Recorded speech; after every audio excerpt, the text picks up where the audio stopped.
All right, folks, I think we're going to get started. Thanks for your patience as I was waiting for folks to come in. Um, my name is John Conger. I'm the director of the Center for Climate and Security, and I'm here to welcome you to the fourth in our four-part series of webinars exploring the pillars of the Climate Security Plan for America.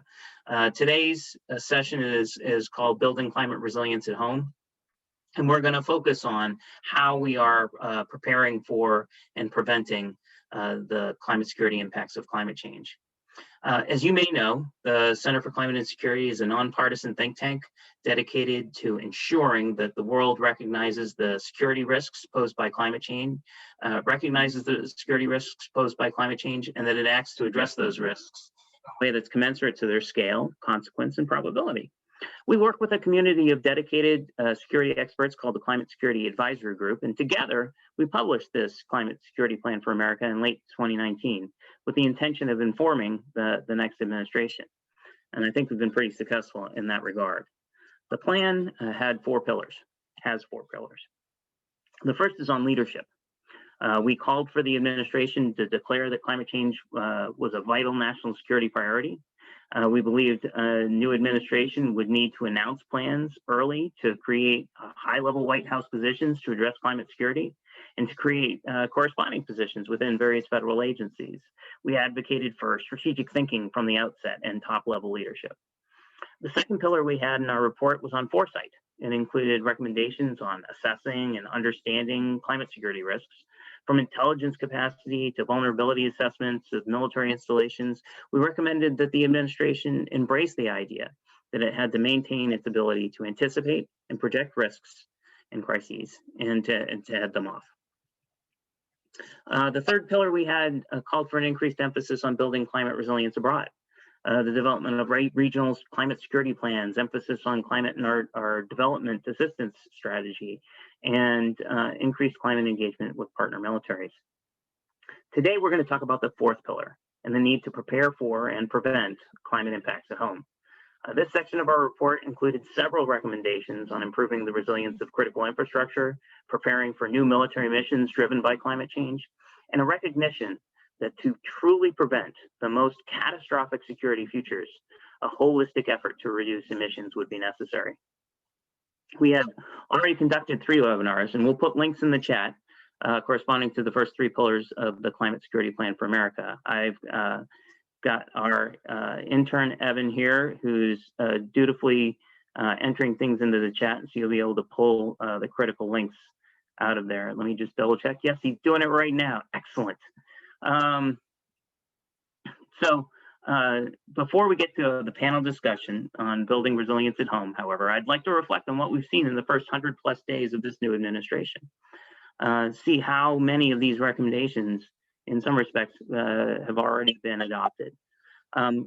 Before the administration even started, the president appointed Secretary Kerry to fill a new position, a climate envoy, who would sit on the National Security Council and ensure climate was part of high-level strategic conversations. On day 1, the administration rejoined the Paris Agreement. On day 7, the administration issued Executive Order 14008, tackling the climate crisis at home and abroad, which declared climate change to be an essential element of national security and foreign policy. That executive order set the wheels in motion for the development of a wide range of strategic and planning documents that we anticipate seeing soon, from a national intelligence estimate to a climate risk assessment to a range of resilience and adaptation strategies under development throughout the federal enterprise. Then, on day 43, the administration issued interim national security strategic guidance. Essentially, it's an initial or an interim national security strategy. In that document, the administration highlighted the climate crisis, noting that we face challenges not only from great powers and regional adversaries and violent extremist organizations, which have all been cited in past strategies, but also from threats like climate change, pandemics, cyber attacks, and disinformation, threats that respect no national borders. On day 93, the administration hosted an unprecedented climate summit of world leaders, bringing them here to the United States to talk about increasing ambition on climate. And of particular note, for our community, for the security community, the Secretary of Defense, the Director of National Intelligence, and the U.S. Ambassador to the UN hosted a security-focused session as part of the proceedings. The point here is that from the perspective of demonstrating leadership in this space in a very short amount of time, the focus on climate security has been incredible, unprecedented. So now here we are on day 113. And we're missing a few ingredients. Particularly from the perspective of resilience and preparing for climate security impacts. We don't yet have a budget request, although we do have both overall numbers for the regular budget and an infrastructure bill request.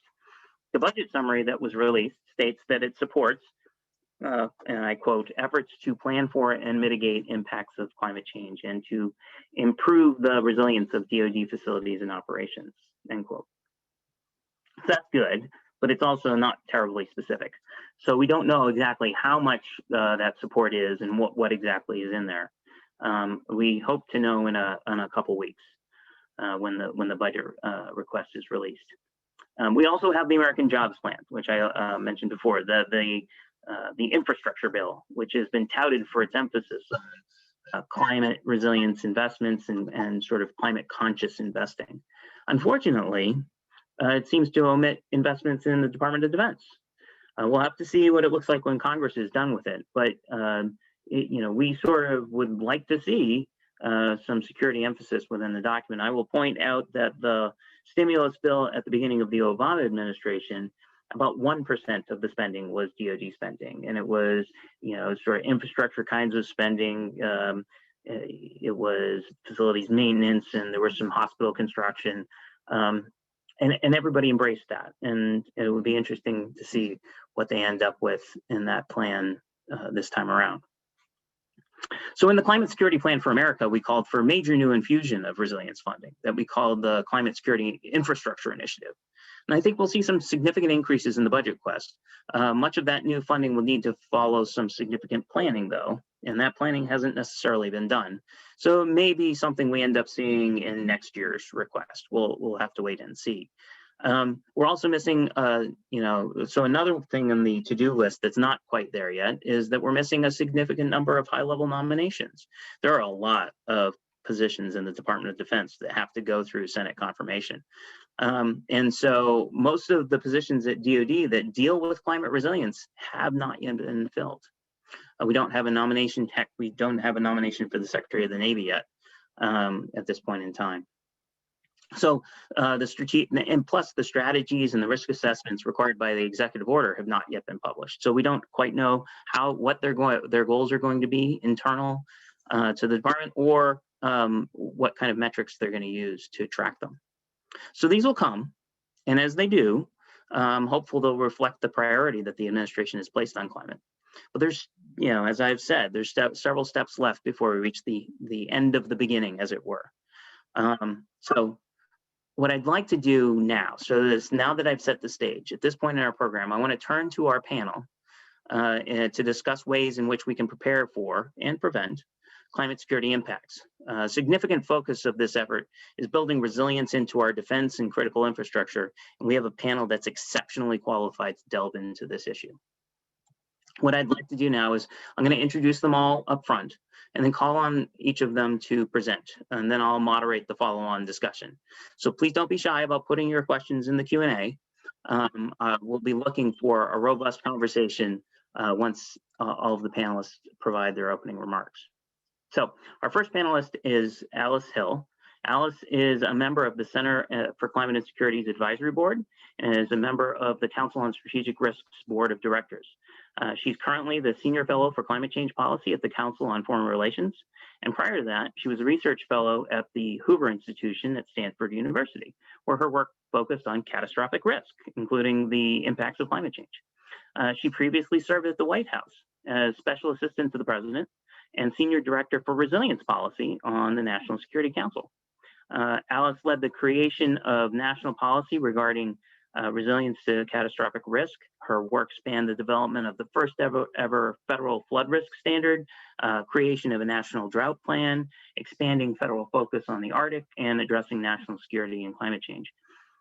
She previously served as senior counselor to the Secretary of the Department of Homeland Security and as an ex officio member of the Third National Climate Assessment. She led the development of the first ever DHS Adaptation Plan.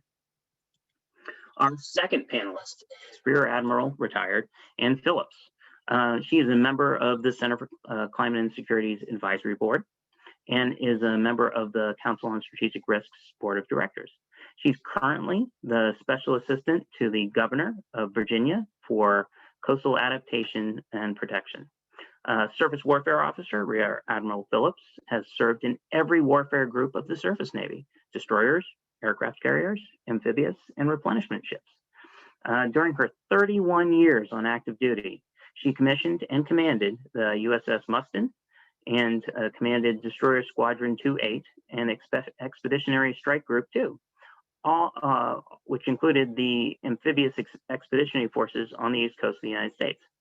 Ashore, she was a senior fellow on the CNO's Strategic Studies Group and managed requirements and resources for the Surface Navy as the Deputy Director and Director of the Surface Warfare Division N-86 in the Pentagon. While at N-86, she served on the Chief of Naval Operations Climate Change Task Force and the Energy Task Force, where she co-chaired the Surface Force Working Group, developing and implementing climate change adaptation and energy reduction strategies for the Navy.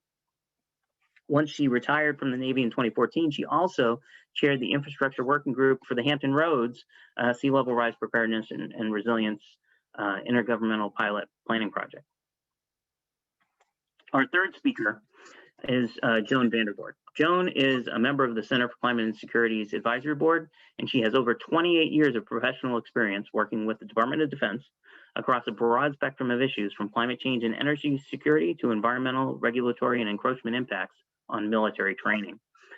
Before retiring from federal service in 2014, she served as the Deputy Director for Ranges, Sea, and Airspace in the Office of the Deputy Assistant Secretary of Defense for Readiness.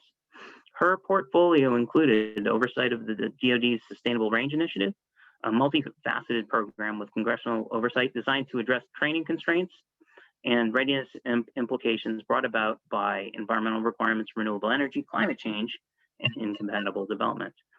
Prior to joining OSD, Joan served as a senior advisor on environmental encroachment and renewable energy and climate change issues impacting training capability for the Army. And she was the Army's Integrated Training Area Management Program Manager, responsible for long-term sustainability of over 7 million acres of training land on 82 installations worldwide. So, with those three very impressive introductions and biographies, you have an excellent panel in store. I am going to turn it over to Alice to kick things off. Alice, you're up first. Thank you, John, so much. I'm really honored to join this panel today and join my esteemed panelists. We really cover the range here, and it highlights the important role that the military will play in ensuring resilience across the nation.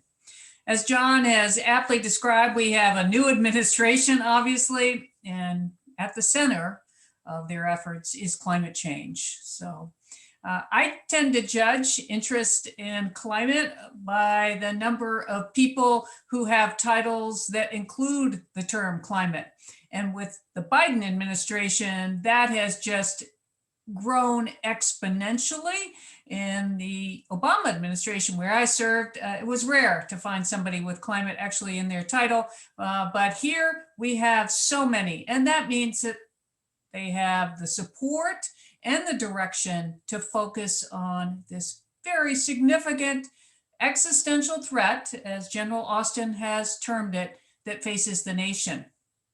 We've also seen an exponential growth in the committees, working groups, task force focused on finding solutions both to mitigating the emissions that cause global warming, as well as how do we prepare for the impacts. It's very early in the Biden administration, but I think it's fair to say that the primary focus so far has been on mitigation. That is cutting emissions to avoid the very worst of heating. And that is viewed as a critical step going forward. And we are at a critical moment in that we need to cut emissions very quickly to avoid crossing dangerous thresholds with regard to future heating. But we are already suffering the impacts of climate change. If you look at 2020, in the midst of a pandemic, we saw 22 separate events that cost over $1 billion each. Those are events that were worsened by climate change. There were so many named storms along the Atlantic that meteorologists had to turn to the Greek alphabet to name them. And we all learned a new term, gigafire, a single fire that burns more than 1 million acres. And in California last year, we saw 10 million acres burn. Unfortunately, this year promises to be a terrible wildfire year as well. And in the very aptly named Death Valley, we saw probably the highest ever recorded temperature on Earth, 130 degrees Fahrenheit. Now, of course, climate change has occurred throughout history, but what's different now is that as a result of the greenhouse gas emissions that human activities have released into the atmosphere, the accumulation of those greenhouse gas emissions is causing change to occur at a rate that's unprecedented in history. And it turns out that all of our natural systems have assumed a stability in the climate. So if you think of trees, I don't know if you've seen the pictures of the swaths of trees in the American West that are dead. And some of that's as a result of climate change. The trees can't adapt that quickly to climate change, and they are suffering. Similarly, fisheries are seeing the fish move north. We're seeing dramatic alterations in ecosystems because the change is occurring so quickly. But when it comes to our built environment, we have the same challenge. Everything we build, all of our land use and our building choices in the United States and actually elsewhere, have been based on the assumption that the climate remains stable. But the climate is no longer stable. It is changing rapidly. And if we build to withstand what occurred in the past, which is what we tend to do under our building codes, it will not leave us safe in the future. And that's why it's very urgent that we have what John has termed our Climate Security Infrastructure Initiative, so that we make sure that the military infrastructure is built to withstand the impacts in the future. It can operate under new extremes that aren't part of the current building processes and land use choices. We need to overhaul how and where we build. And this includes our assets, our ships, our planes. Can those planes fly in high heat? What about the asphalt that we lay down for runways? Will they get stuck in the tarmac? We saw actually a commercial plane get stuck at Ronald Reagan Airport in 2012 because of high heat. And then will they operate in new cold extremes and heat extremes? I was just told that the Polar Star, one of our icebreakers, we only have 2, maybe, icebreakers currently in the United States. The Polar Star, for the first time since 1982, traveled to the Arctic. But as we've tried to hold together that 40-year-old ship, it's not running so well, and its pipes froze. So we need to have our equipment ready to go with all the conditions that we'll see. And with climate change, it's not just more heat. There will be greater heat extremes, but we'll also see greater swings, more extremes, as Texas just experienced when that polar vortex weakened, shooting Arctic air down to Texas and causing its electric grid to fail. So as we think about infrastructure, it's all of infrastructure across the United States. There are 2 important aspects that we need to be focused on. First, is the asset itself resilient? can it withstand the storm, the high winds, the flooding? But also, even if that asset is strong and can do that, will it build resilience overall? And that's where it's so important that the military work across, over the fence, as we say, to include the community as it plans how it can strengthen itself going forward. At a minimum, we shouldn't be building anything that's not climate resilient, and that means we're going to have to improve the building codes for the Department of Defense, but also our civilian building codes. And we also need to make sure that we're thinking through how particular events wash through a community. I know that Anne will speak about Norfolk, but one of the very first days I was in the White House, I was visited by the city manager of Norfolk, who told me he wanted help from the federal government because the city had just completed a very aptly named light rail system called the Tide, but they had neglected to consider sea level rise as they built that system. So it was vulnerable to sunny day flooding occurring just simply because of higher tides. So and that meant that many of the military personnel, an estimated 90% living off base, could be challenged in reaching their jobs and to perform essential military functions.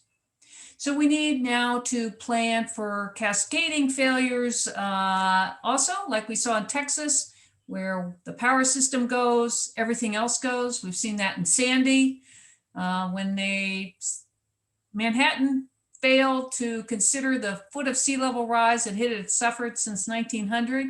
It put in place storm barriers that were 12 feet tall. The Sandy storm surge, that wall of water that comes across as a result of storm, came in at over 13 feet.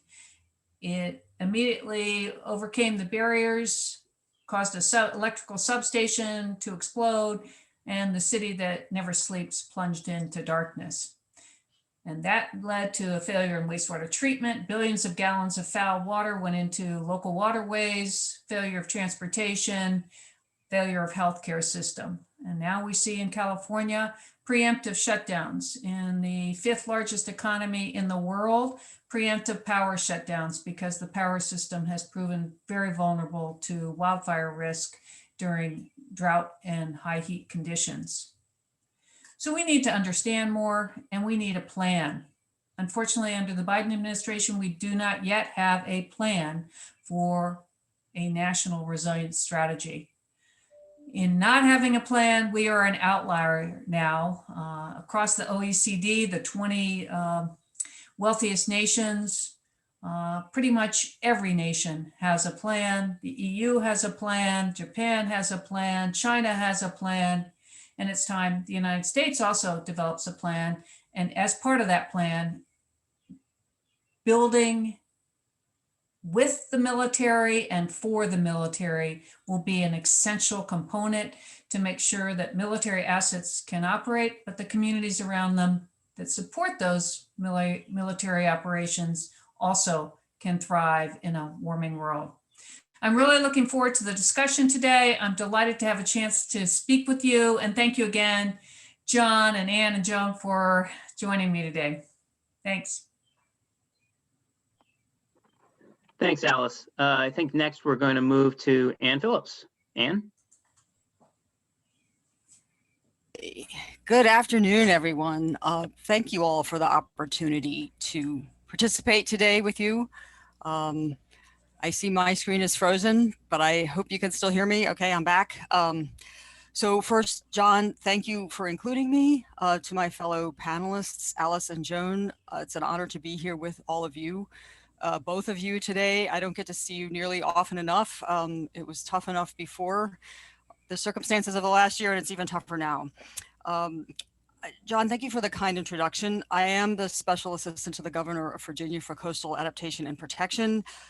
in that context today, I'd like to talk to you about what one state is doing related to climate adaptation and protection and working with our federal partners, particularly in the context of the significant national security infrastructure that exists within the Commonwealth, although we are not alone as a state in that dealing with that particular challenge. I would like in particular to thank both John and Alice for their role in helping Virginia move to the fore here. It has been an incremental process. Alice mentioned some of it when she mentioned the integrated pilot project that took place here between 2014 and 2016. Through her leadership on the National Security Council, Virginia became one of 4 federal and 3 DoD pilot projects in this context, looking at whole of government and security solutions to, in this case, sea level rise impact in the Hampton Roads region exclusively.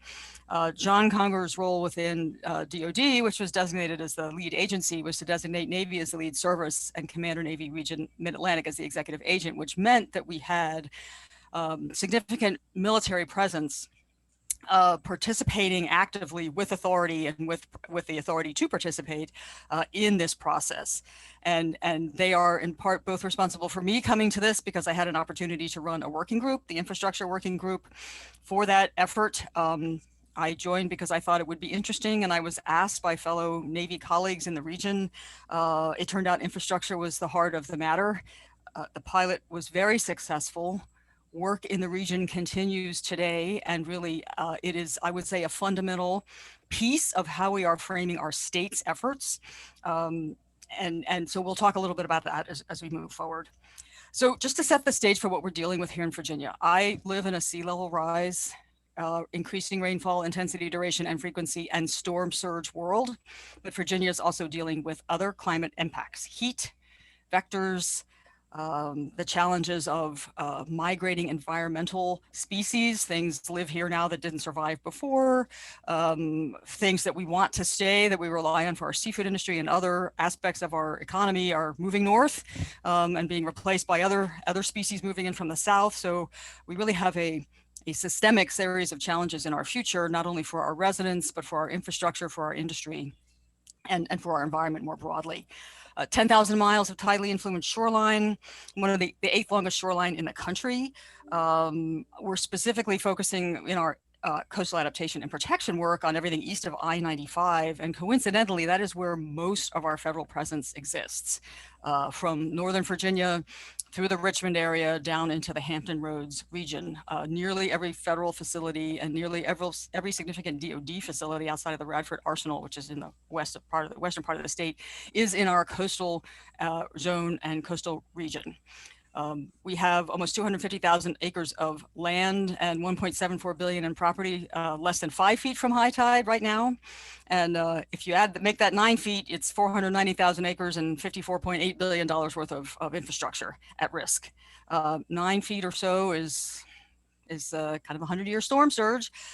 So we could find ourselves dealing with significant impact in the event of a major storm event coming through this facility, this state. And of course, our DoD facilities, many by the nature of their mission, are quite coastal. 3/4 of our federal presence is DoD, 2/3 of that is Navy. Norfolk Naval Station, for those who aren't familiar with it, arguably the largest naval base. One of only 2 private facilities where we build submarines in this country, Huntington Ingalls, Newport News. The only place we build aircraft carriers, Huntington Ingalls. One of 4 Navy nuclear shipyards, Norfolk Naval, which is actually in Portsmouth, Virginia, here in Hampton Roads, but also some of the most significant Coast Guard infrastructure on the East Coast, significant Army infrastructure at Joint Base Army Langley Eustis. All of the Army's boats are there. Langley Air Force Base, major training and other activities take place on that facility, very vulnerable coastal facility. And we also have Wallops Island, NASA Wallops, moving up the Potomac, Dahlgren, Quantico, Fort A.P. Hill in the coastal area. So lots of presence here, lots of infrastructure, lots of activity related to our economy, and certainly training ranges, which you'll hear about from Joan, and other significant activities. We've experienced about 18 inches of relative sea level rise in the last 100 years, as marked at the Sewell's Point tide gauge, which is at Pier 6, Naval Station, Norfolk. And in addition to our sea level rise and rainfall challenges, we have a land subsidence problem in southeastern Virginia. The land is sinking due to a number of causes, but that makes our relative change rate faster and higher. And it also limits the number of choices that we have for solutions. We have to take other things into consideration that might be effective in other places in the country that won't work here because of that challenge. So just to make, I'm going to take a chance here and share 3 slides, which John said I could do, just to make a few points. So we are presently in the Commonwealth focused on developing a coastal master plan for the Commonwealth. We've established a technical advisory committee, and in that context have a committee specifically focused, because of the crucial nature of our federal partnerships, on building and maintaining an exchange of information across and between our federal partners. We have had excellent success in getting them to join us at the table. We're very grateful for that, and we're focusing on building on existing entities, the Virginia Military Advisory Council, for example, run by the Secretary of Veterans and Defense Affairs, establishing a separate resilience subcommittee there so that we can have a constant and consistent exchange of information using a methodology that's already approved and that already exists, and where we already have communication and information sharing taking place. I want to show you this picture, though.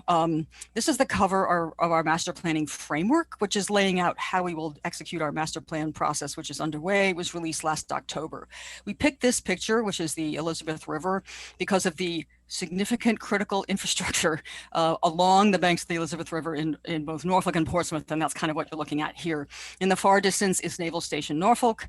If you move down a little bit to the right, you see the coal piers here.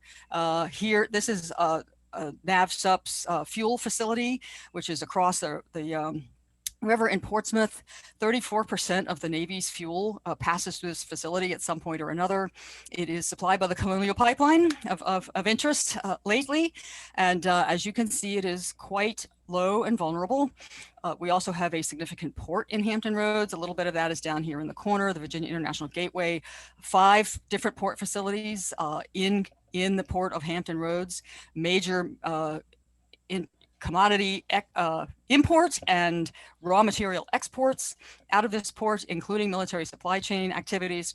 And of course, it's all surrounded by the people, the infrastructure, the utilities that support these federal facilities. So you can't do it one base at a time, one facility at a time. You've got to have a holistic scenario here to make progress, which was the point of the integrated pilot project. And I think is the point of, the things that John mentioned earlier, a climate and security infrastructure initiative and a federal strategy. What is the federal strategy that pulls all of these federal entities together and takes advantage of the overall capacity of the federal government to begin to approach this issue? So these slides are, I call them oldies but goodies, pretty effective look at just the Hampton Roads region. You're looking at the federal facilities spread throughout the region in blue here, with a couple of national wildlife refuges and other things thrown in there too. But you can see they're all coastal, and there's quite a few of them, and they are of significant national security impact. In addition, and you're going to hear more about this from Joan, we have a tremendous amount of range area in this area. Wallops Island, up here on the eastern shore, the only live missile test range on the east coast of the United States, major spaceport facility there now, Virginia Spaceport and other NASA activities. Navy's a tenant on the NASA facility, very vulnerable, coastal, low, but a tremendous national security asset, along with many other coastal facilities here. And I talked earlier about going up into the Potomac River. And then you can see here on the right side, if it's red, yellow, green, purple, blue, it's low. And getting lower. So we are inherently low. The tentacles of the tidal estuaries work all the way up into the cities, the localities, into the federal facilities. And so to make another point about not just looking at federal facilities, activities that Norfolk might take to protect itself could negatively impact federal facilities, which make up 1/3 of Norfolk's territory, if the federal facility is not a part of that planning process. And I can tell you that under the standard Army Corps Coastal Storm Risk Management Strategy today, federal facilities are not included. The Army Corps can work for them, but they are funded differently. So they typically are not included in this work with the public works, civil works processes of the Corps. Last slide, you're going to take a look at that fuel pier again. This using nuisance flood and sea level rise data from NOAA's 2017 intermediate high projection, overlain with nuisance flood impact. And this is publicly available. You can find it on Commonwealth Center for Recurrent Flooding's website at ODU. We'll be using updated versions of this data in our coastal risk assessment, which is ongoing. But here's that fuel pier. Here's that fuel facility, 34% of the Navy's fuel, 2060, and it will be impacted routinely. Access roads by sea level rise and nuisance flooding. A moderate tide, in this case, the yellow roads would be probably a Cat 1 storm event. But nearly every high tide, you're going to see some impact here, some impact here. This is Hampton Roads Boulevard. This is NAVFAC Lant, by the way, the people responsible for doing a lot of building and infrastructure construction, and Norfolk's coal piers. You can love coal or hate coal, but if it's coming out of Virginia, it's coming out of the Port of Norfolk. This point is to show you that we know now, and you can see we have unprecedented risk and unprecedented foresight. We know what we're up against. The challenge is, how do we collaborate to prepare and to develop, as Alice mentioned, this federal strategy, and to take advantage of the opportunity to invest in infrastructure, creating a standard that allows us to continue for the future in a way that gets ahead of this problem and doesn't let it get ahead of us. We know that constant environmental impacts degrade readiness over time. And we also know that the longer we wait, the fewer options we will have and the more expensive those options will become. And so any opportunity to get ahead of that now, which is the Commonwealth's perspective, let's get ahead of it, let's work with our federal partners, is certainly a value. A couple more points before I close. We do take advantage of existing federal programs. Virginia's had tremendous success with REPI, but the challenge within Virginia and so many other states is we're not focusing our effort.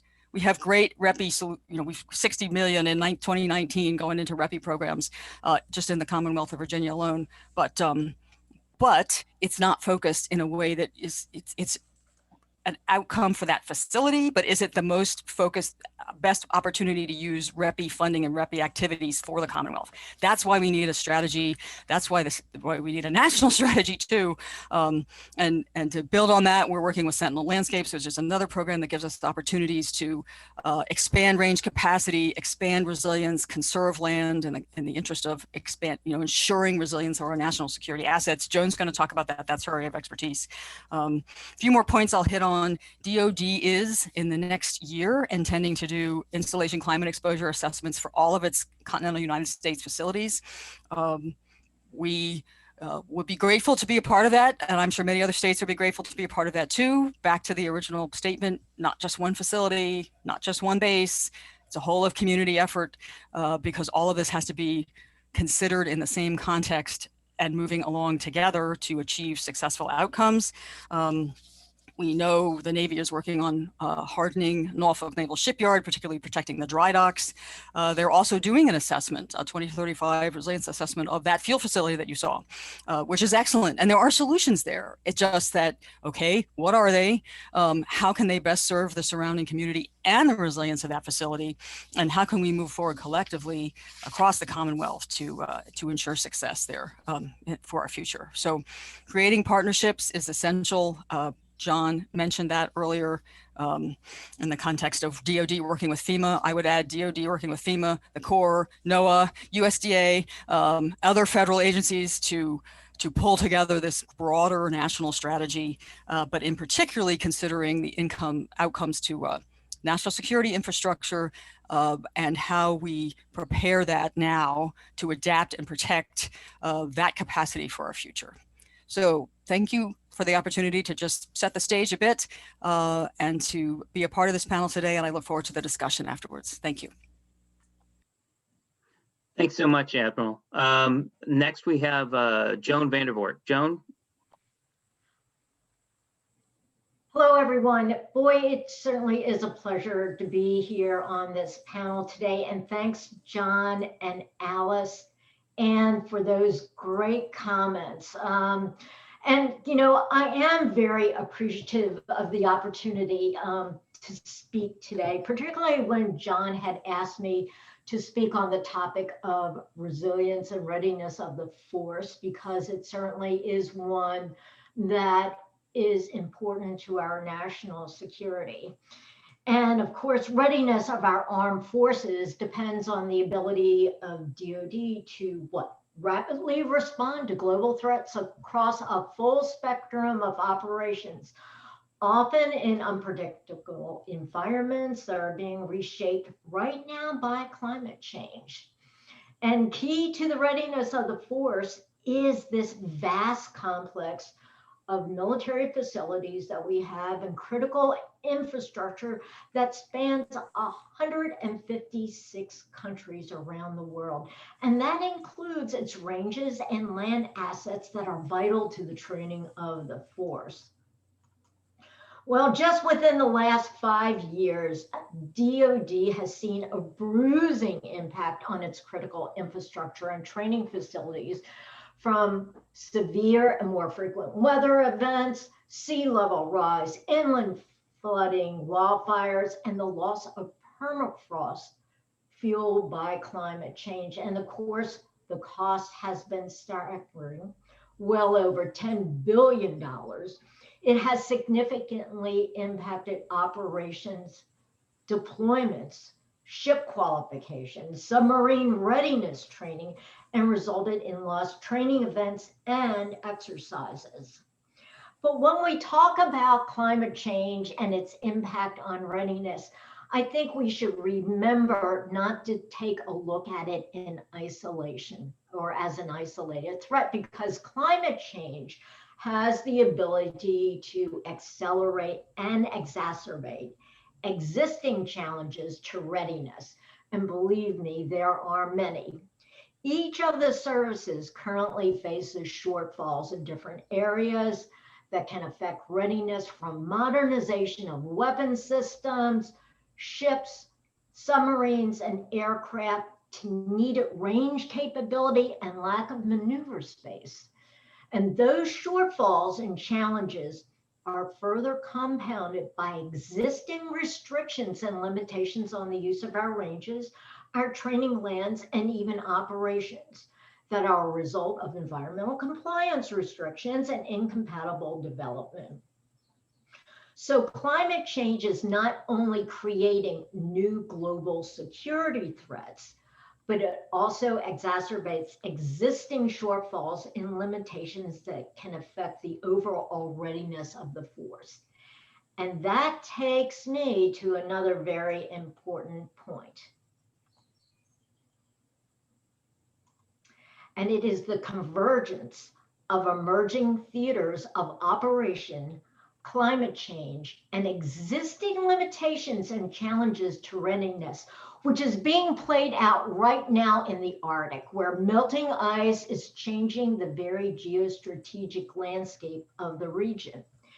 Russia is heavily investing in the Arctic, projecting an investment of $80 billion over the next 5 years. They're rapidly militarizing the northern flank of the Arctic and positioning cruise missiles at choke points in the region. At the same time, China is there, and they're expanding their influence in the Arctic as they pursue a new Northwest Passage, the Polar Silk Road. Well, our intelligent leaders have stated that both Russia and China are pursuing activities in the Arctic that pose a threat to our national security. And at the same time, climate change is impacting both our operations and training in Alaska.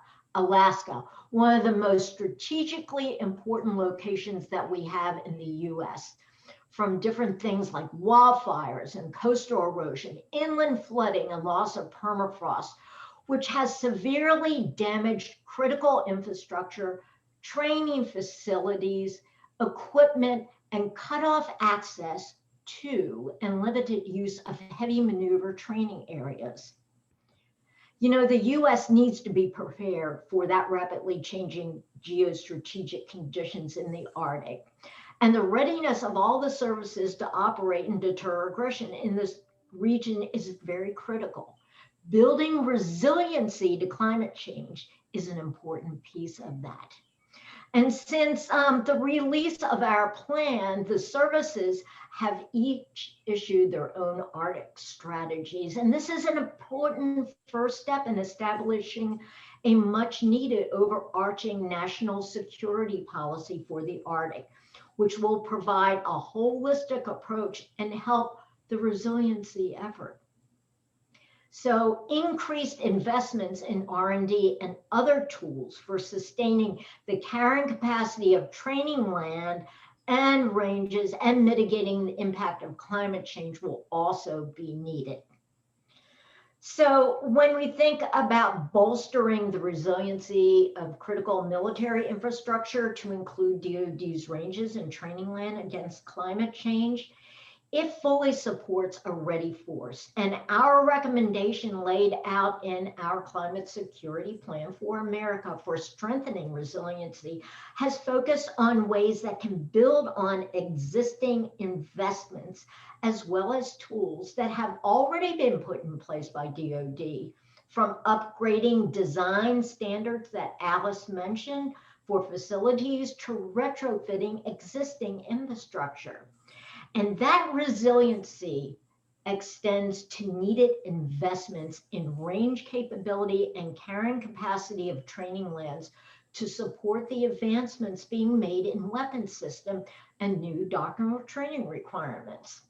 Well, one existing DoD program that Anne had mentioned, and I believe John may have mentioned this before, that has a proven track record in protecting military assets is the Readiness and Environmental Protection Integration Program, very long name, referred to as REPI. But since 2002, many people don't know this, the REPI program has been helping to address incompatible land use and limitations on the use of military ranges and installations through partnerships with other government agencies and nonprofits.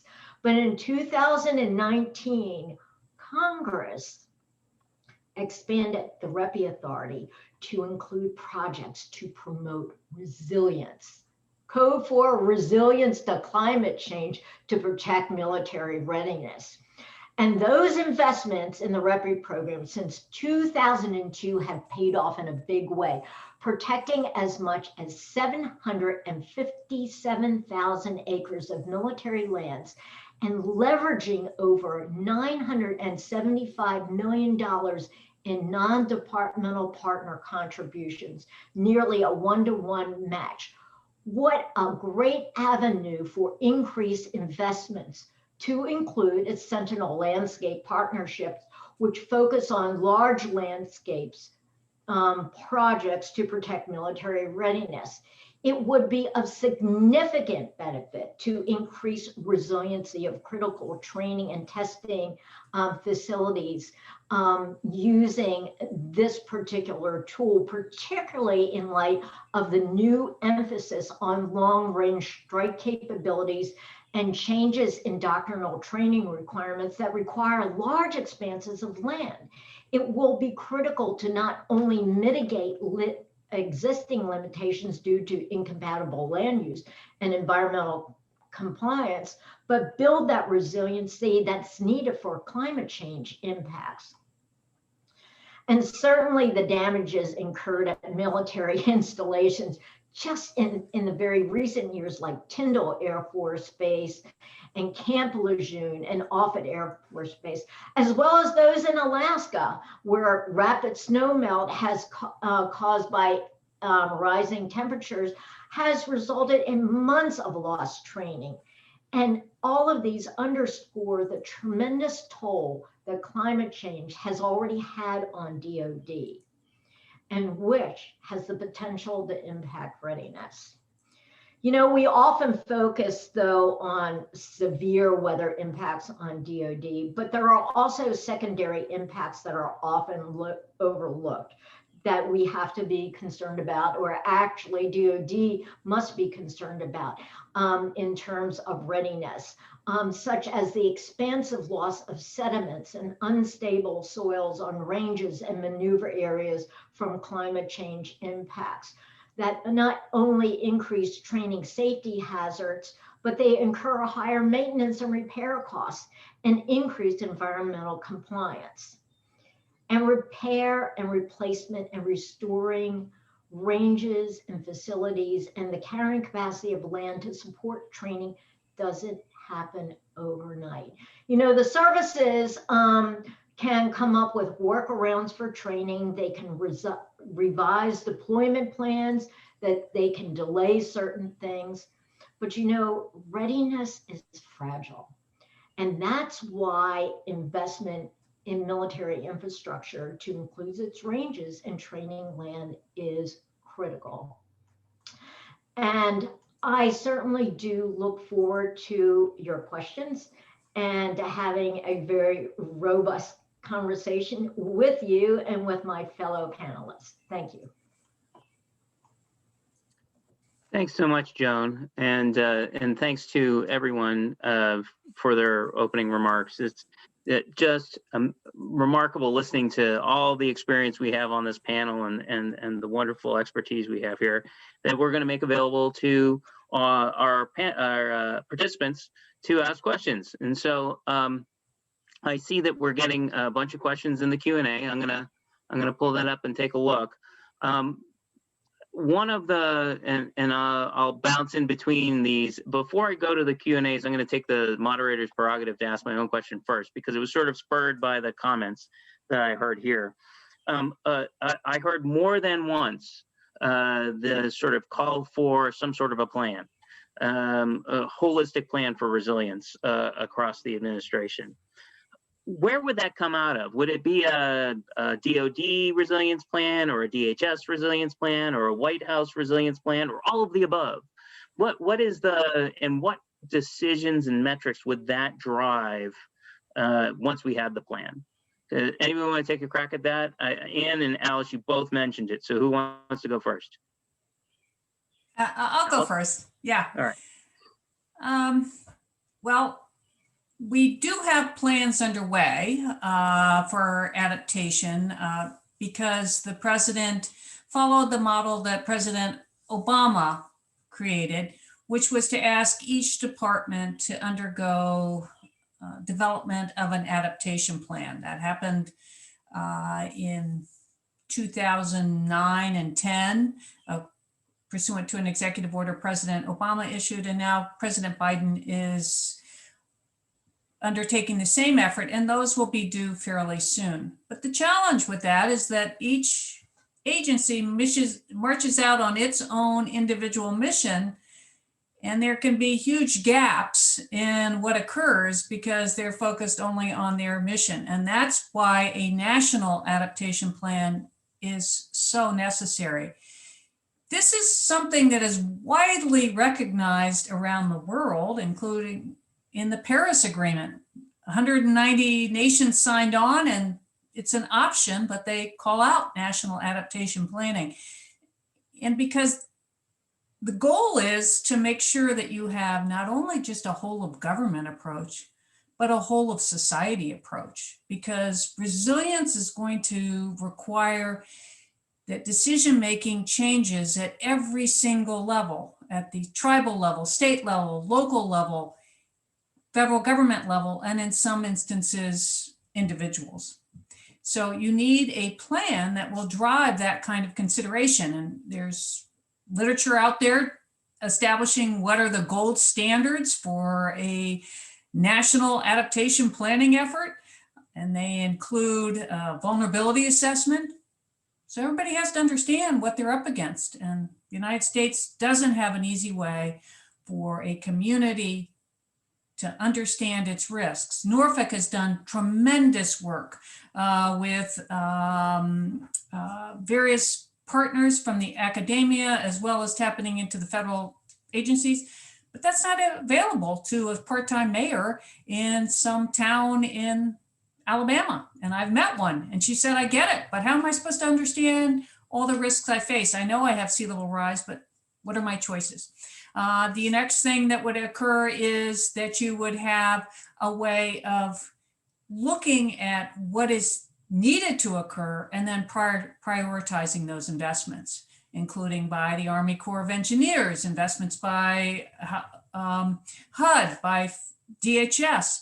And until we get a system to coordinate that, we're at great risk of having something invested in over here that could reduce the resilience of another community. So you have to have an overall look at what's occurring, and then you have to have a plan that fits it on top, and then you have to have thousands of planning efforts building up from the bottom up to have, just as we're seeing in Norfolk, and those need to fit into this overall vision.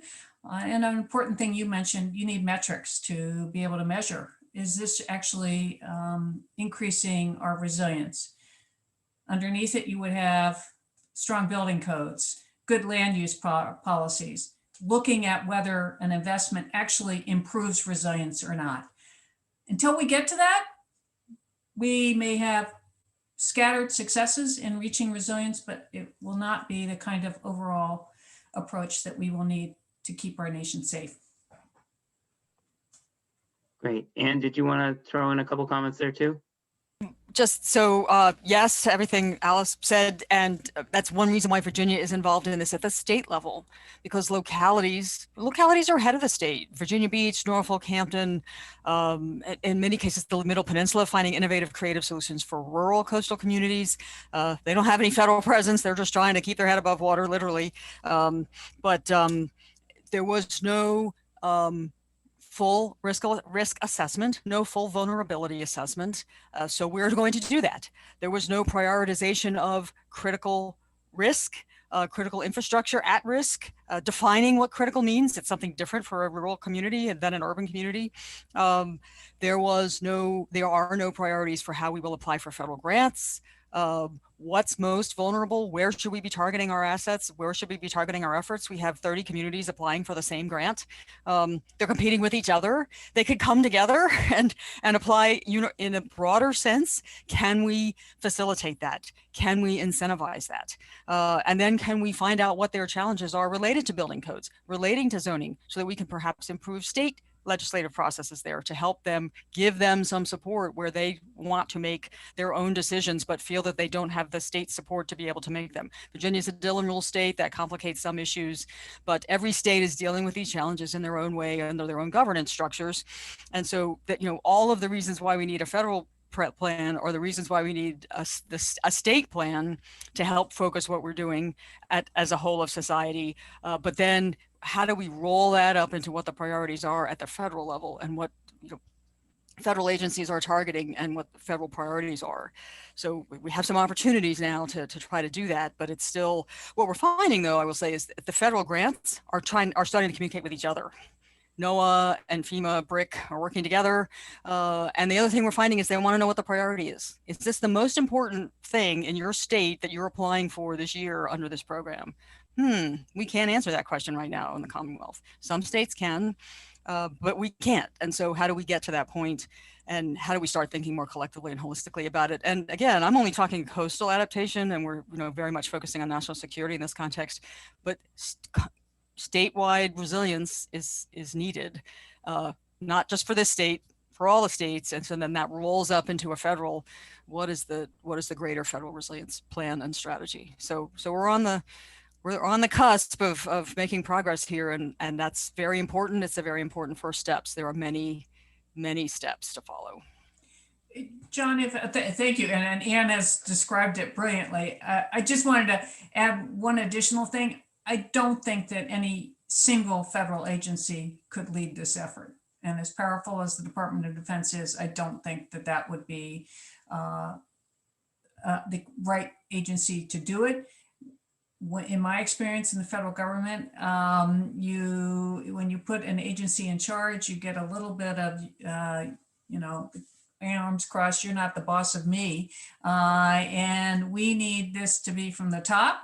It's a priority of the Biden administration. In my opinion, it needs to be a person or entity, but not an agency, working group, whatever, that's empowered by the president to do this, so that you get the right people at the table and the urgency and the authority to make decisions about what this strategy would look like for the United States. Thank you both. John, did you want to make any comments, or I don't want to blow past you, but if you didn't have anything, that's fine. Okay. There are a couple questions in the Q&A asking about emissions. In the Climate Security Plan for America, one of the recommendations stated that we're going to have to deal with emissions in the long term because it's going to lead to long-term security challenges. Although we're a security organization and aren't necessarily going to take positions on energy policy per se. In the Q&A, people were asking about carbon pricing in particular, but maybe just react to the issue in general. Anybody have any thoughts on the long-term implications of emissions and the short-term implications of emissions on direct impacts to folks, to their security, to resilience, and so on? Anybody have any reaction to that?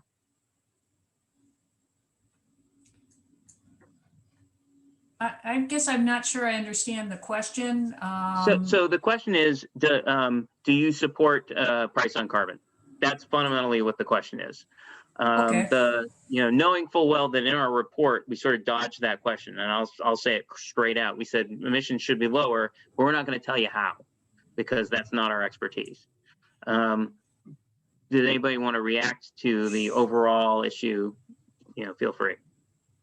Well, I'll just say I support a price on carbon. One of the reasons we're having market failures is we're not pricing these externalities, the damage that's caused by emissions. So having a price on carbon is one way to make sure that those are accounted for.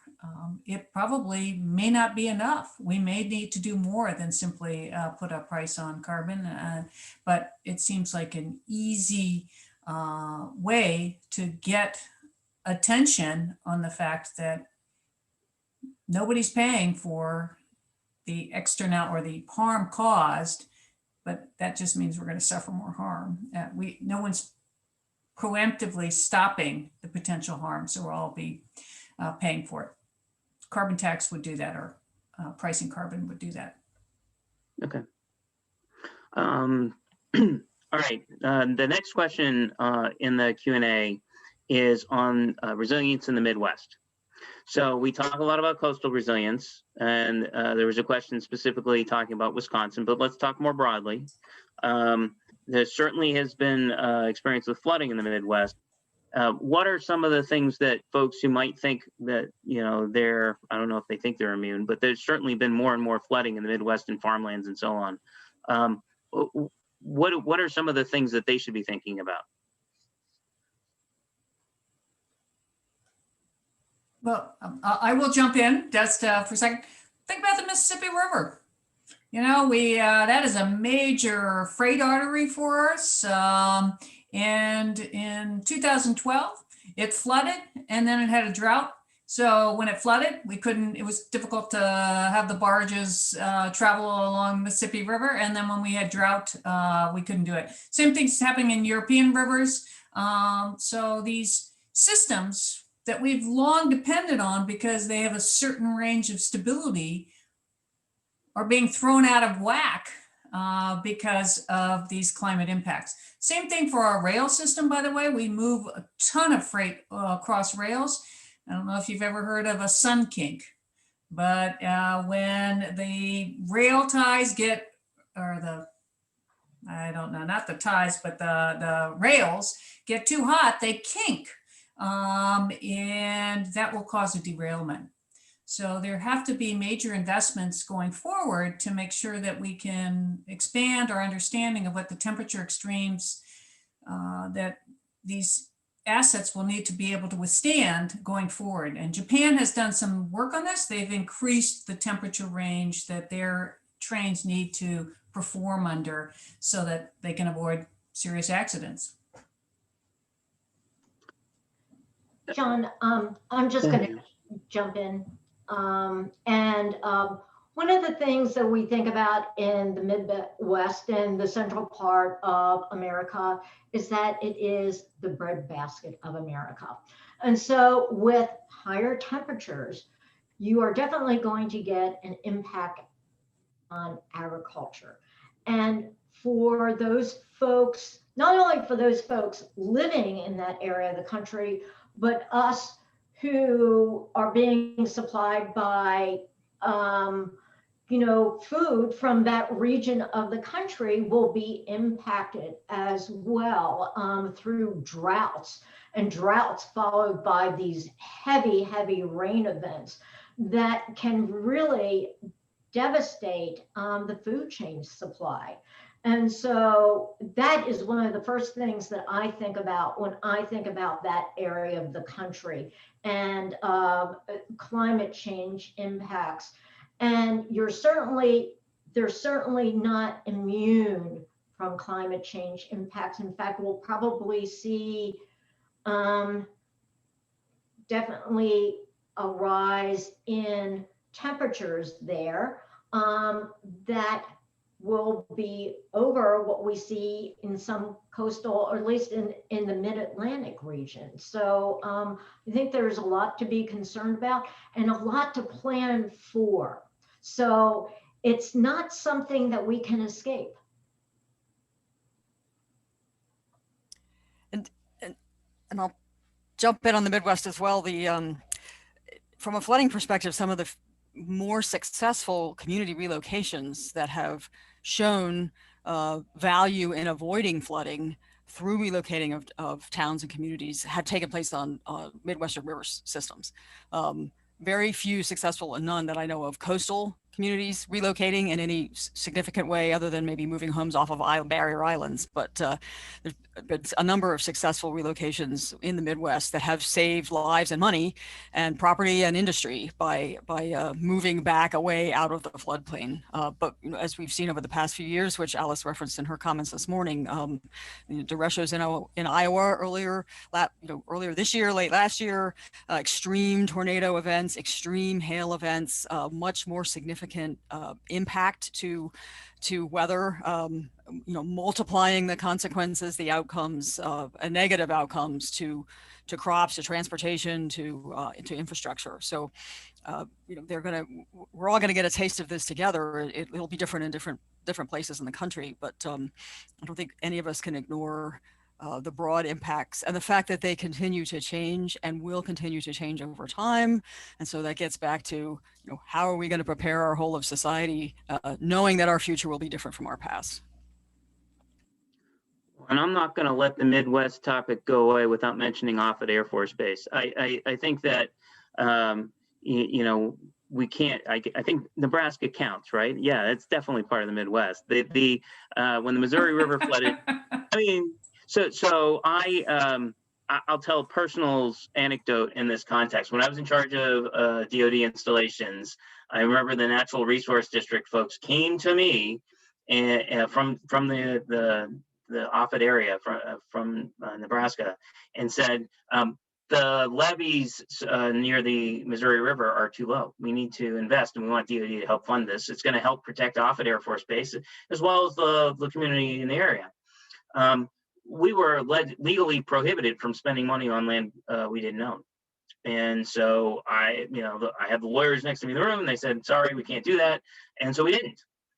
Now, fast forward a few years, and in spring of 2019, there was a record flood of the Missouri River, and a third of Offutt Air Force Base was flooded away. And with the recovery costs and the response, it cost about $1 billion. Well, it was a lot cheaper if we would have had the authority and the money to spend to increase those levees. That would have been a very cost-effective resilience measure that would have prevented a heck of a lot more damage.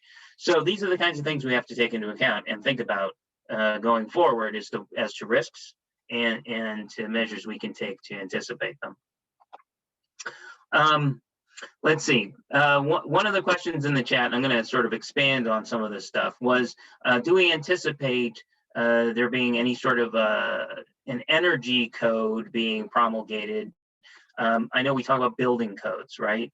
And one of the things that we can do going forward is to make sure that new construction sort of incorporates building codes that make sure that they are resilient from the outset. If you're going to build something, don't build it vulnerable, as the Norfolk example that Ann mentioned. Or actually, Alice, you might have mentioned the rail project, actually. But the point is that, okay, so do we anticipate any sort of national effort for national building codes or the question was specifically on energy codes and energy conservation codes. Do we expect anything along those lines? Alice, the questioner specifically said for you, but anybody can take this if they want. Well, I'll start. We don't have a national building code because under our Constitution, we leave these questions of how we build and where we build to the state and local governments because it's not an enumerated power for the federal government. So that means that we have some code councils that are independent nonprofit groups who create the codes. And one of the interesting things for me as I've worked on this is to learn how long it takes to develop codes. It can take well over a decade to develop a code. And we still do not have climate resilient codes because in the United States, that process has not been successful yet. Because it's complex, you have to assume what the future would look like to be able to build or create a code. But it is a huge gap, and other countries are moving forward. Canada has set a goal for itself of having a climate resilient code. New Zealand's working on it. Australia's working on it. UK has done some resilient building codes, but we don't have one. We have, when I was in the White House, we created a resilient code for flood that we applied across the nation because flood is the #1 damaging natural hazard, and the federal government's spending a ton of money on repairing and helping people who have flooded properties. So the decision was, let's have, after Sandy, let's just have a code that says people need to build higher. It's kind of basic. You just build higher so the water can wash through. President Trump revoked that 10 days before Harvey. President Biden announced that he was bringing it back, but legal challenge, just legally hasn't successfully been able to do that. My hope is it comes back. And that, I think, is a model that we perhaps need to adopt and say, when we're going to spend money in areas as the federal government, we're going to impose that you're going to do a climate resilient building code. Even though we don't have one over here, we're going to create one just for these special risks like wildfire or wind that are really worsened by climate change. So that could be a code. On the energy, I think you'll find new energy requirements for conservation. And it may be in terms of different manufacturing standards, but I haven't heard of and it could exist, I haven't been following this closely, a national building code for energy conservation. But certainly you'll see incentives and a drive for greater energy conservation, I think, coming out of the Biden administration. Okay. Did anybody else want to react? All right, so the next question I wanted to sort of draw on, we had a reaction to the comments about REPI. And aside from the now Joan, acronyms without spelling them out can confuse the participants. I think I started that one, but I also posted it in the chat. Oh, there you go. But that all said, so REPI is an example where different federal agencies can pool their money.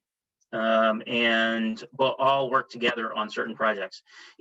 What kind of a demand signal is there, or policy movement is there for multi-agency projects where federal agencies can work together and pool resilience money for efforts? Is that something that REPI is an outlier and is going to stay an outlier in that context, or are we thinking that there's the prospect of other things along those lines? Might there be better ways to use the sort of conservation authorities within REPI to expand that program, or are there other ideas that people might have? I think from contacting folks within the REPI program, Readiness and Environmental Protection Integration Program, that working with conservation agencies working with nonprofits to look at particular areas where they can invest in common interest, and resiliency plans, I think, is one of the areas that can be tapped into, that can broaden what REPI is actually doing now. Even my understanding that looking at different types of withdrawal of military land for conservation purposes to mitigate climate change impacts may be something that could also be considered. And I think the challenge of coordinating across and between different federal agency funding streams is certainly, you have to learn how to work within that space. And so in Virginia, particularly, now that REPI has a resilience aspect to it, which it did not have directly in the past, that gives us more capacity.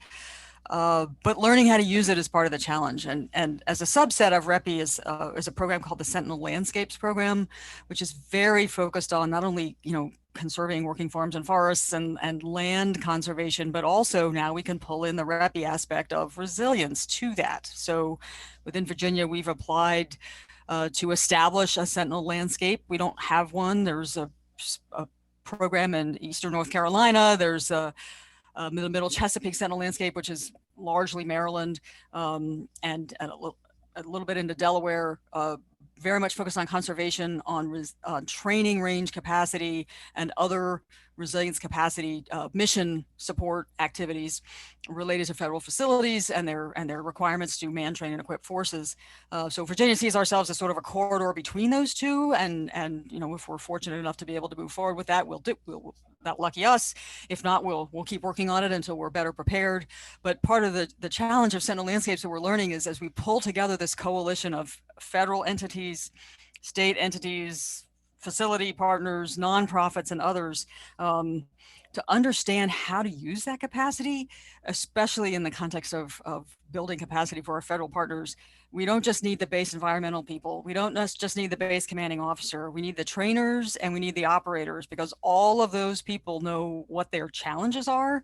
And if you just have one of those groups, you have no way to really achieve and understand what you can do, and then figure out what you might want to do in that context. So it's been quite a learning journey for us. And of course, part of that program gives you some capacity to help pull all those pieces together, should you have the opportunity to be selected. So, so really interesting strategy there. And I would go back to the REPI program more broadly. Virginia's had good success with this. It's just a matter of targeting it. And so when the right people come together and want to find a way to build a coalition, they do. And now we want to just expand that and focus it a little bit more. Great. I'm gonna go now to what I think is my favorite question. It's almost as if I wrote it in the chat, so I'm gonna read it completely. I didn't write it, by the way. It says, given the limited availability of funding and many competing requirements, especially with a likely flat DoD budget in FY22, where should funding be targeted to most efficiently and effectively improve the resilience of military facilities and installations? The comptroller in me and the installations guy in me both sort of smiled at the same time when I saw that one. So where should DoD put money?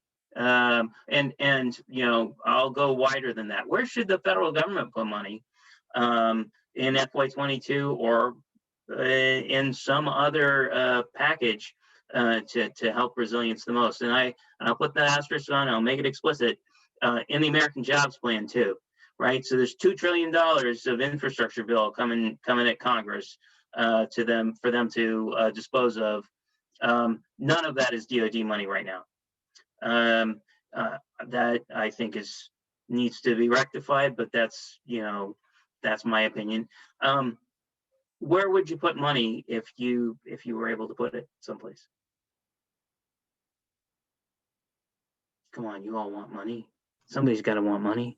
Focus on DoD, right? Well, the question was DoD. So if you were DoD, if you were the Navy, where would you put money? But I'm broadening it.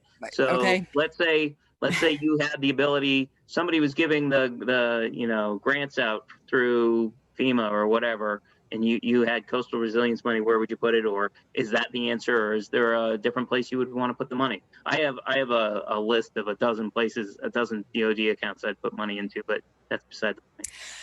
Wow. So that we could probably spend the rest of the afternoon talking about this. I mean, you can go down the where do we build capacity would be where I would start, and look at accounts that are already grossly underfunded that we know we have need, like defense access roads, like DSIP. DSIP is relatively new, but you got 100 applications for $100 million. Most of them wanted more money than that. So, and DSIP is Defense Community Infrastructure Program, run out of the Office of Economic Adjustment, which has a new name and I can't remember it. So somebody can put that in chat. That is a program by which communities may apply for funding to support community infrastructure, all kinds of community infrastructure, capacity building related to federal facilities. There's an interest in making it focus on resilience. That's one of the criteria, but not the only one. Created 2 years ago, first funded last year. And there'll be another round of funding this year. But I would go back to building capacity, plussing up MILCON, which is grossly underfunded, plussing up, shifting gears, and Bob Barnes is probably wincing because I know he's in the audience, shifting gears into the Army Corps' federal programs, building capacity there. Another program that's grossly underfunded, of course, that's outside the fence line work predominantly, but it relates to inside the fence line capacity. So that's a way to think about this. Maybe expanding data up. What I would go back to these vulnerability assessments. Finish the vulnerability assessments, and then that'll help us understand where we need to be focusing, at least in part, and tie it back to those other underfunded or grossly underfunded, I would say, capacities in some way. And then what else do we need to know? What other data do we need? How much, what other projections do we need? What other data sources do we need? My favorite thing is Atlas 14 for those of you who know me. But there are many, many other predictive sources of information related to our changing climate that would help guide us as we move forward, and who has access to that and who does not for planning purposes. Those would be three, maybe 3.5 suggestions there, just to start. John, just to chime in here, one of the things that Ann mentioned was, what other data do we need? You're going to have the assessments. That's good. But what we also need, or if I were sitting in DoD, I would want to know over a trend, over a number of years, what the impact was on my training. And that not just look at infrastructure itself, but actually training and operations.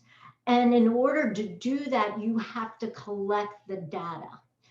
And that data can feed into metrics. And I think this is very critical to being able to determine what your priorities are going to be in terms of where you put your money, because it is limited. And so across the board, that is not being done right now. And that's a big gap. I believe that actually has to be a part of the questions and the answers to where do I put my money. Alice, you want to take a whack at it? If you had a magic wand, where would you put money in the federal budget? Well, I don't know who would end up with the money, but I can tell you what we need to build, and that is climate services. We need to have a unified approach to the providing information to create the vulnerability assessments, and then providing ideas for how you can address these risks, and then providing the funding for it. So, but we need to flip the paradigm. Right now, in terms of communities across the United States, they have to figure out how the federal government operates to access a lot of the resources that are available. So they have to go to NOAA, then they have to, and then they might have to go to the Department of Agriculture, then they might have to go to HUD, and then they go to FEMA, or whatever order they go. But that's a lot of work.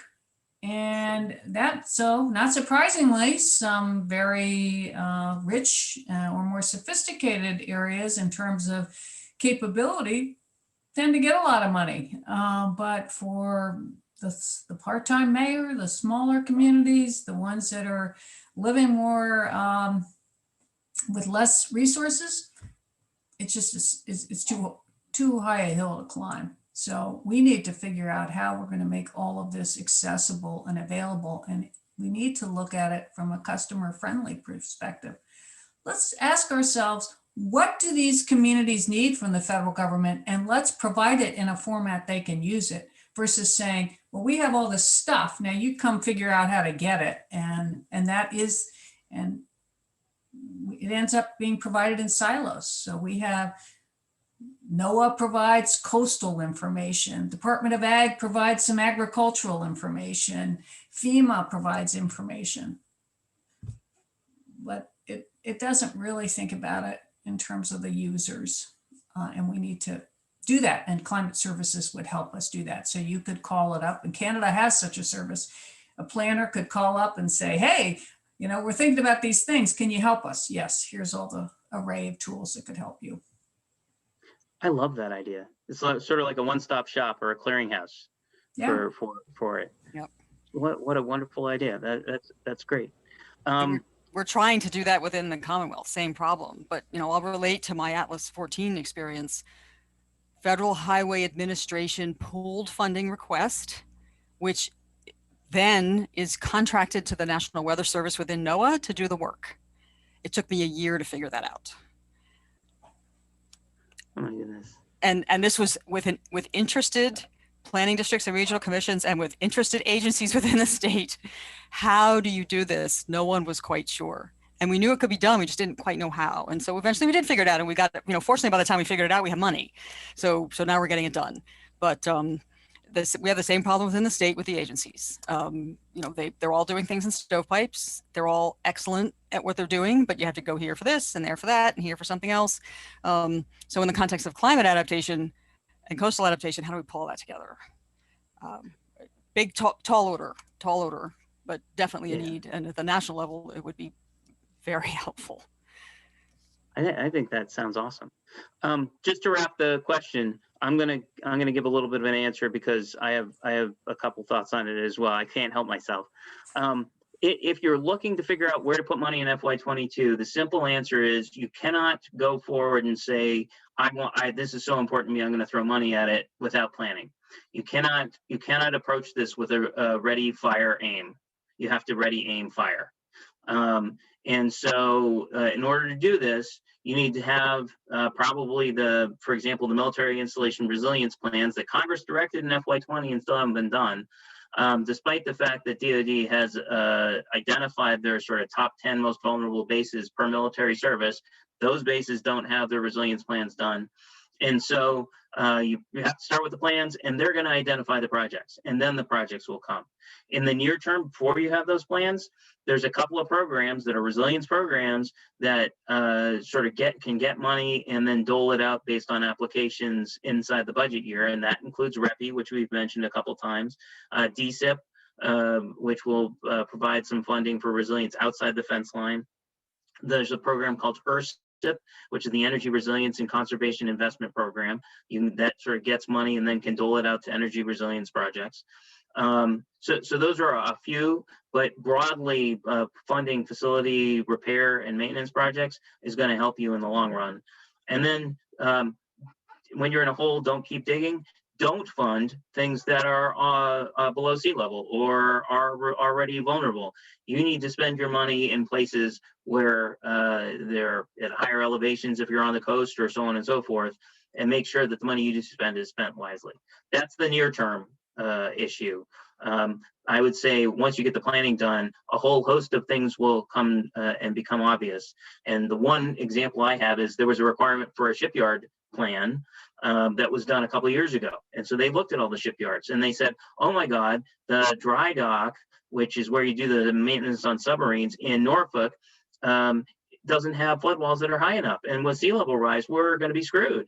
And so the first thing on the list, it wasn't a climate change plan. It was a reinvestment plan. And they said, the first thing we need is to invest in these flood walls around the dry dock at the shipyard in Norfolk, because we're putting at risk our $2 billion submarines when we're doing maintenance on them. And we can't risk these, multi-billion-dollar assets. And so the Trump administration requested $49 million for making these flood walls higher, and they got it. There wasn't any question. And so pragmatism can win out once you do the planning. And so I would suggest that that's one way we can approach all of this. All right, going back to our long list of questions, which seems to keep coming. Let's see here. Bob Barnes, you got a lot of questions here, man. I'm gonna go to somebody else and then come back to you. Let's do. Here's one. There's a question about needing Republican members of the House, and I think it applies to the Senate, support for climate change legislation. This person says that there are 41 Republican coastal congressional districts. How can we, what are they supportive of resilience efforts? Is this a bipartisan issue when we talk about resilience? Are they already educated? The question was what effort is being made to educate them, but I'm going to go so far as to say, does anybody have any thoughts on the politics of all of this?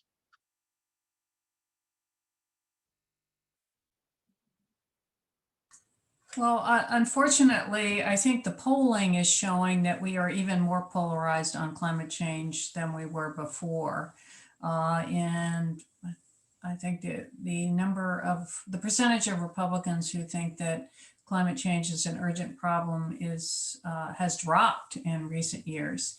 So and there really isn't a platform for climate change that's been identified by the Republican Party. So you do have some Republican members who have come forward, but some of them have left Congress over the years. And I don't know the reasons behind that, but they're not in Congress anymore. So it's a challenge, I think.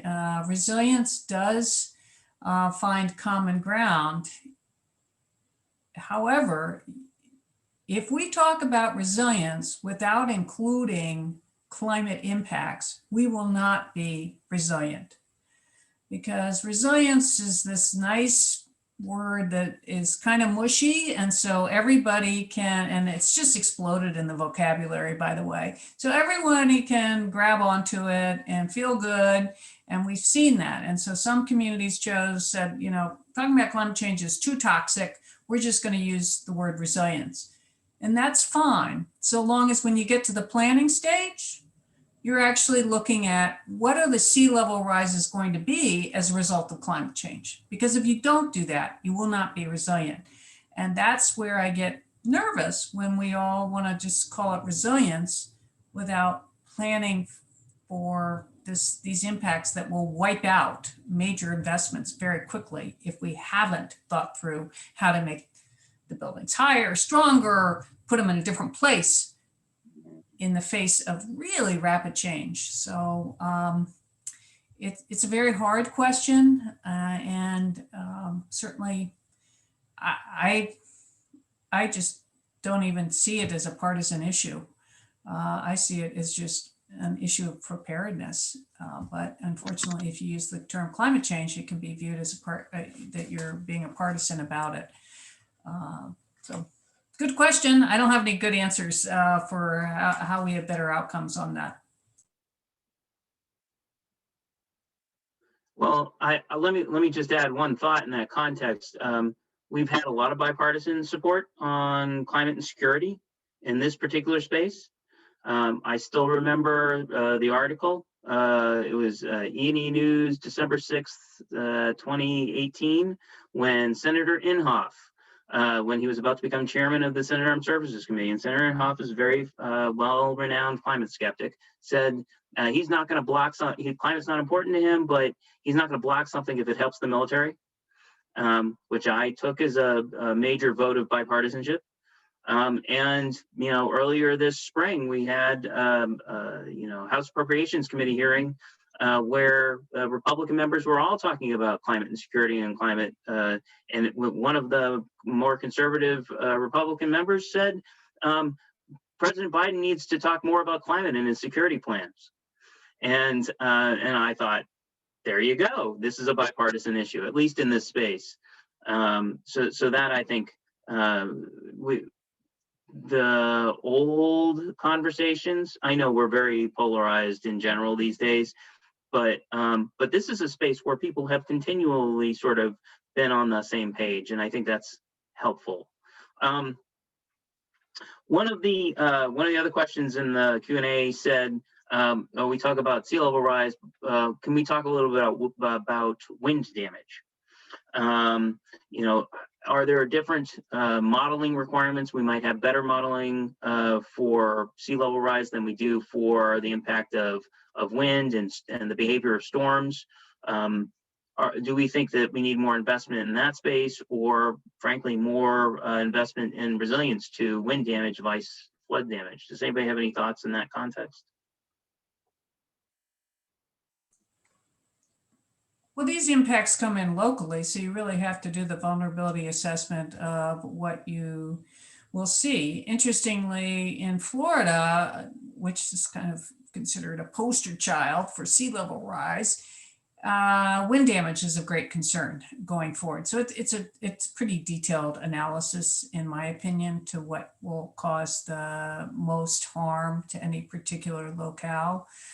But because the wind damage is increasing, we're seeing insurers in the state of Florida becoming nervous about the ability to cover those properties for higher winds. And as we learn more of the science of climate change and we get better downscaled models, we'll be able to judge better what the vulnerabilities of a particular community are. And Joan, did you want to put in a thought on that? My brief but colorful exposure to building code updates in the Commonwealth, which took place over the past year as we updated ours. And there's a process and is run by Housing and Community Development, and it's very thorough, but it's very conservative in its approach. There certainly seemed to be an interest in wind-related upgrades that was, I would say, more substantial than building in additional capacity to structures to withstand power loss, or requiring higher first finished floor elevations for flooding circumstances to help reduce impact or damage to new construction because of due to flooding impacts. Anything that adds cost to a building is a negative influencer in that space. And so, we'll proceed over time. I would say the good news was those kinds of conversations were had in front of the board that makes the decisions where they had not been in the past. So that was good. We had more people involved who were concerned about coastal flooding, concerned about wind, concerned about storm damage. That was also good. So, starting to change a process to get more influence there, but there's reluctance within the building community. We're supposed to be building the cheapest things, and you're making us make things more expensive. And really, they're just passing on the risk to the consumer and to the city and to the taxpayer. When we could pay a little more upfront and make them more resilient and have all of those boats lifted together with that increased resilience. So telling that making that narrative part of the process is going to continue to be a challenge. Some states are approaching it differently. North Carolina has a wind pool where they insure wind-related structures in some areas of the state differently. Virginia doesn't do something like that. States do all kinds of things, but there's the need to continue awareness and understanding there is certainly there. And I would go back to DOD as setting an example. You know, if we had a federal standard that federal buildings had to follow, states and localities would consider building to that as well, because they would want to show that they were equally as resilient in the surrounding infrastructure. So that's a strategy. That maybe not the strategy, but a strategy. The same with the, you know, I talked about the flood standard. A federal flood standard would encourage states to follow similar standards, even if it's only for federally built infrastructure. We're hoping we can do that in the Commonwealth. We've set a state structure for state-owned buildings. We've set standards for elevation and for future planning for placement of structures and what curves to use. The no intermediate high 2017 scenario is what we're using right now. If we have to change it in the future, we will, but that's for state-owned construction. And right now it's only state-owned buildings. We're trying to expand it more broadly, but you know, we can't tell localities to use it. We're just going to say what we're going to do. Right. One of the things that, so we did a screening level of vulnerability assessment at DoD back in the 2014, 2015 timeframe. And I will say that when I saw the initial data come back in, one of the things that surprised me was just how much people were reporting wind damage at installations. That it was not one of the things I was anticipating, and that it was clearly there. That, you know, I am, it is without doubt that that's an issue that people are going to be wrestling with. There's a question here that says DoD has the largest greenhouse gas footprint of all federal agencies, but all we're talking about is adaptation and resilience. Fair enough, that's what we're going to be talking about mostly. But what can we do to, what can we do in terms of mitigation to help address, what can DoD do is the question, but more broadly, what can we do to reduce emissions and mitigation? We talked a little bit about this earlier. Does anybody have an immediate reaction to how much of a contribution federal agencies can make to reducing greenhouse gas footprint?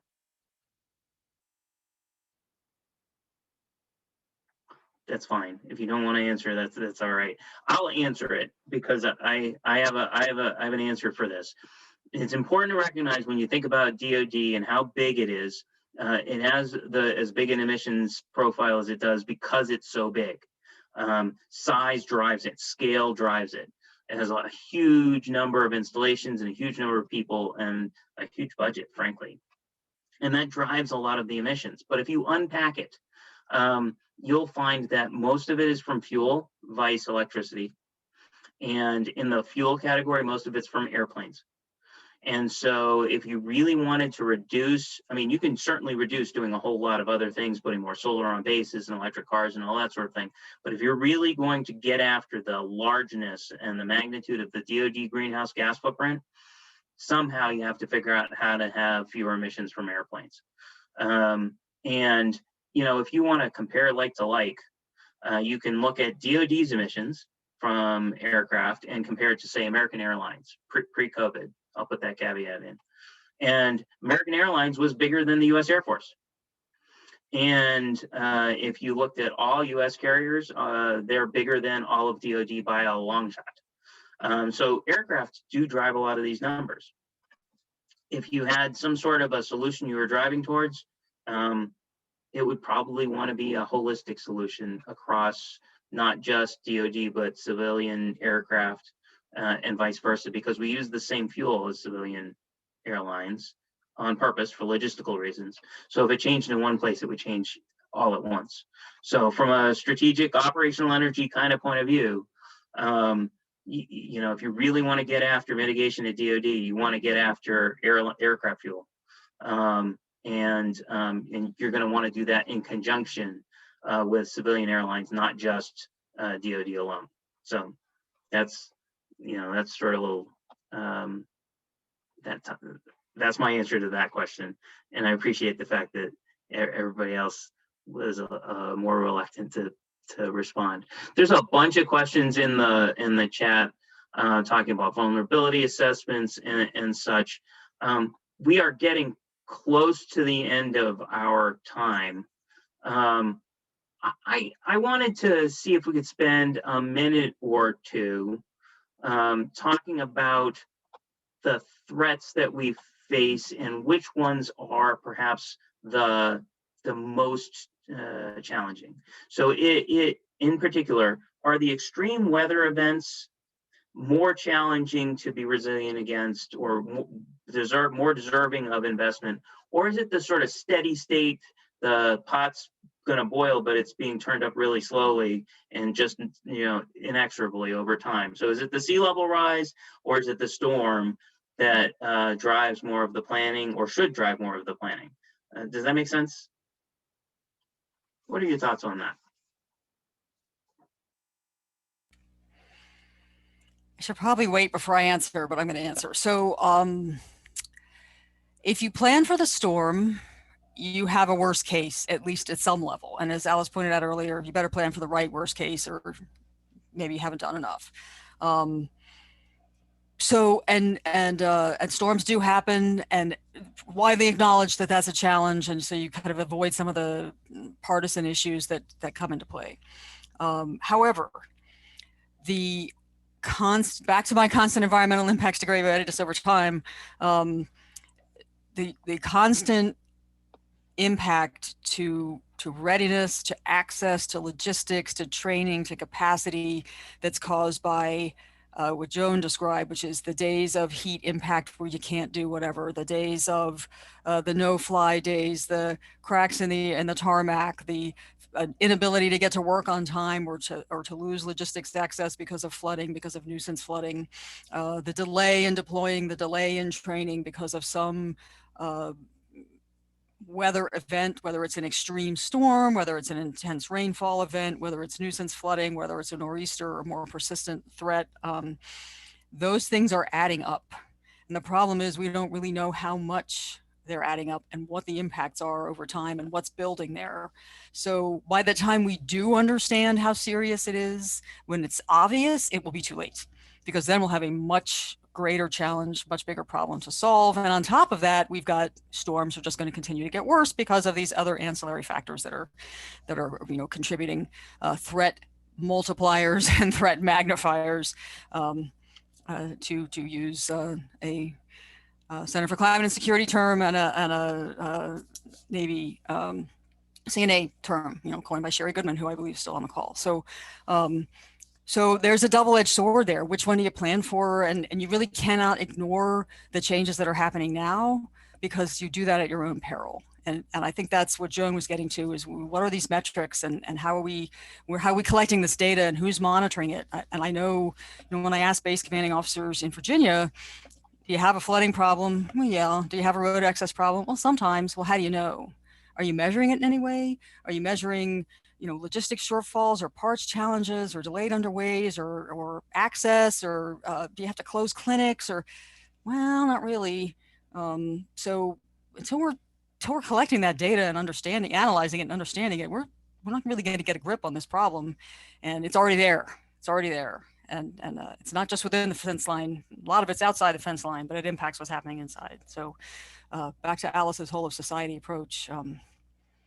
There's a lot of work to be done here. I'm not sure I answered the question. I said both. So sure, both is a fine answer. Well, that's what I'm trying to get at. Is sort of, how do you focus? Do you focus at the extreme event, which a lot of DoD focuses on because that's what costs the most money, or Congress focuses on because it's what costs the most money, or is it the recurring every day I have to deal with? What happens when 2 hours a day you can't get to the base? That kind of thing. And I would say that the challenge with focusing on the extreme event, and we have examples in Hampton Roads and in Virginia, we're going to put a storm surge barrier and that's going to solve this problem. It's absolutely going to solve a storm surge problem, but it's not going to solve a sea level rise problem. It's not going to solve a nuisance flooding problem. We're not going to close it twice a day at high tide. We're going to close it. When do they close the Masland Gate? Once a year. And if they need it, this is a gate in the Netherlands that gates there. Somebody's going to find the right river. Evan, find the right river. I want to say Rhine, but I could be wrong. But it's only been closed 5 times in reality for a storm other than its maintenance. So we're not going to close a barrier for a storm surge every day at high tide to stop sea level rise. If you're thinking that's what's going to happen, it's not going to happen. So you're going to spend all this money to build something that's not going to do what you want it to do, which is stop flooding on Hampton Boulevard, as an example, that in 40 years is going to be every day at high tide. So there has to be another solution for that. So let's get to that solution now, and then it will maybe help solve some of those other solutions too. And then if we still want to put in a barrier, great, we do it. But understanding the outcomes and the impacts is a piece of this. I would add that I think there's some academic literature suggesting that the repeated events can be more damaging in the long run than a single big event. But there was a line that has stuck with me since it was published in October 2016, when Obama released his executive order on climate and national security. ODNI also released an assessment of what were the risks posed by climate change. And in that assessment, they said that multiple successive events would be a big problem. And I think that's what we need to think about, is the long-term degradation of economies as a result of various types of events occurring, and the compounding, cascading, consecutive events that climate change brings just undermine the pillars of our society, from public health to security to our economy. So we need to think not about a single impact, but just understand how this works together, and be more nimble going forward, because we are going to see